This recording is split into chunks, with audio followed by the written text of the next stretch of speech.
So a rom-com starring rom-com legends Julia Roberts and George Clooney sounds great on paper, but what did I think? Welcome to another movie review. Welcome back, or if you are new here, welcome. My name is Katrina and I make bookish content here on this channel every week and then movie reviews just like this one here at the weekend. All of my movie reviews are spoiler free and I will leave a playlist of my recent reviews linked up above. Yes, Ticket to Paradise. Very excited for the trailers by this one. A lot of us that are big rom-com fans also very excited for the trailers by this one. George Clooney is in this one. Julia Roberts is in this one.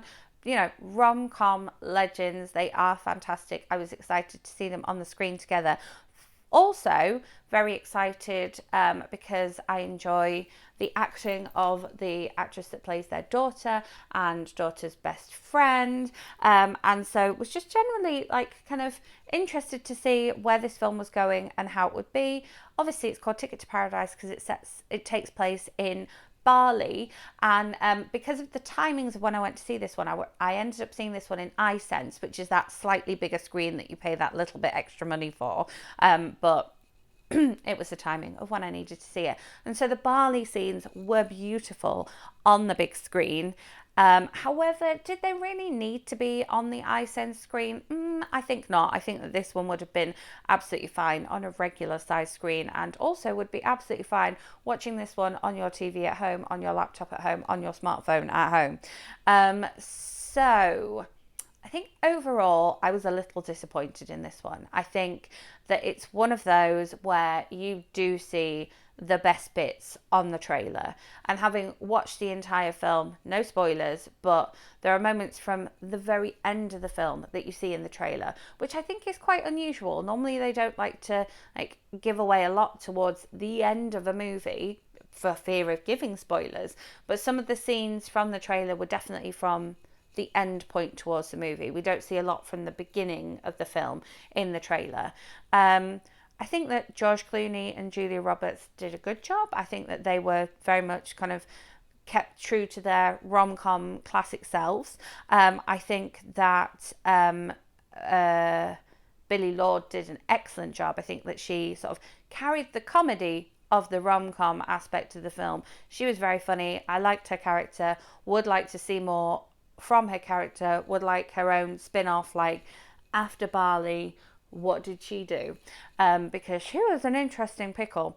I kind of connected with her. You know, like when you read a book and you really connect with a side character, you want to know what happens to the best friend. You want to know what happens to the sidekick, to the ex-wife, to the, whoever you've connected with in the film or book, sorry. It was a bit like that. I really kind of had a connection with her.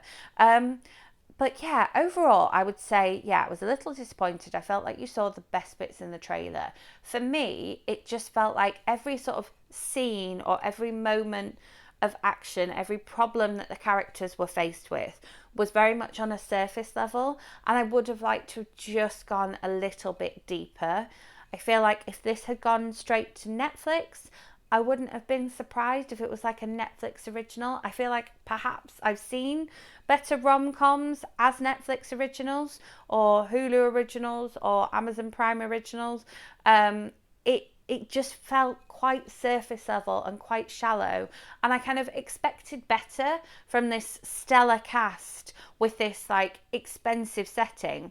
I expected them to do more with it. So there's, a lot of misunderstandings, a little bit of physical comedy. We see in the trailer that Julia Roberts has to sit next to George Clooney on the plane, and she's like, oh, no way, we used to be married, I'm not sitting next to him.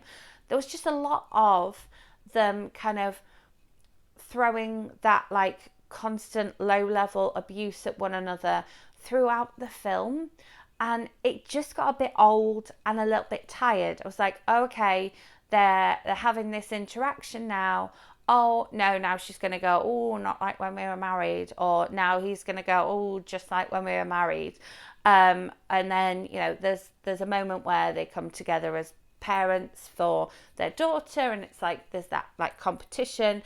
constantly. And I get that that can be a thing that happens in real life, but it just felt like it was, constantly that like toxic level. And so in terms of it being a rom-com movie, it didn't have that like feel good romance moment to it, apart from the friendship between their daughter and her best friend. I think that for me was where the real like love and romance and awe and feel good moment came from, was between the daughter and the best friend. It wasn't necessarily between the daughter and the parents. It wasn't necessarily between the daughter and the fiance. It wasn't necessarily between the parents. It wasn't, it was between that like best friend relationship. I really liked that relationship. Their first scene together, I think, was magical. And I think that them being left out of the trailer was a mistake as well, because that was my big takeaway from the film, was those two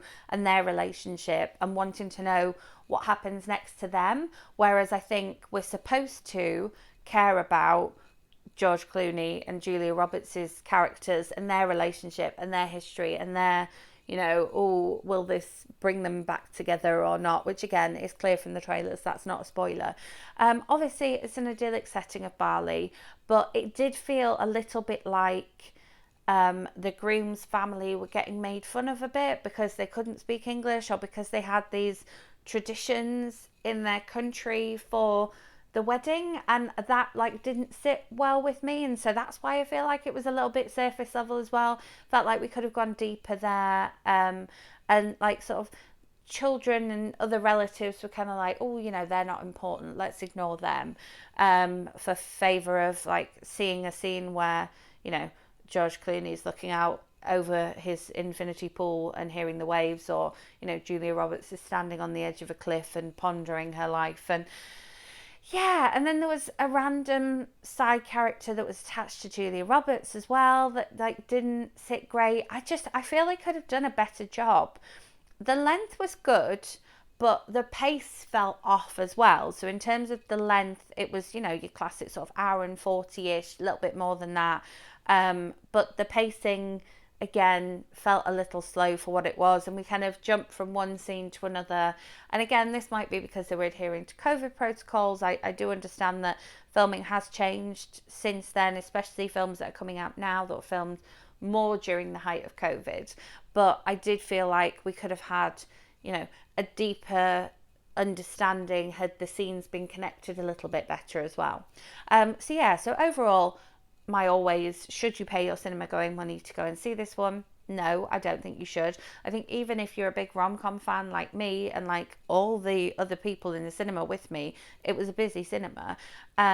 I think that this one's worth waiting for. This one's worth, watching at home while you may be doing a bit of scrolling on your phone, watching at home with family or friends, and sort of championing one character or another together. I don't think it's worth seeing in the cinema, and I don't think it should have been on the iSense screen. I think maybe my cinema just put it there because they were selling a lot of tickets for it and it's a bigger screen, like in terms of seating. But yeah, I don't think it was worth the extra money, and I don't think it was worth cinema going money to go and see. Unfortunately, even though it's got rom-com legends in it, they didn't hold it up. And I just would have liked to have seen more of Billie Lourd's character. And, if we could take her character and have a spin-off with her character, please, that would be very nice. So yeah, as always, if there's a particular movie you would like me to go and watch this week and share my thoughts on with you here next week, let me know in the comments. If you enjoyed this video, do give it a thumbs up. Make sure you are subscribed so that you do not miss out on next week's movie review video, and hit that notification bell so you don't miss out on my bookish content in the week. It's changeover month time, so we're excited to film videos. I do have a book versus movie coming very soon as well, so you're not going to want to miss out on that. But as always, thank you so much for watching, and I will see you with my next video.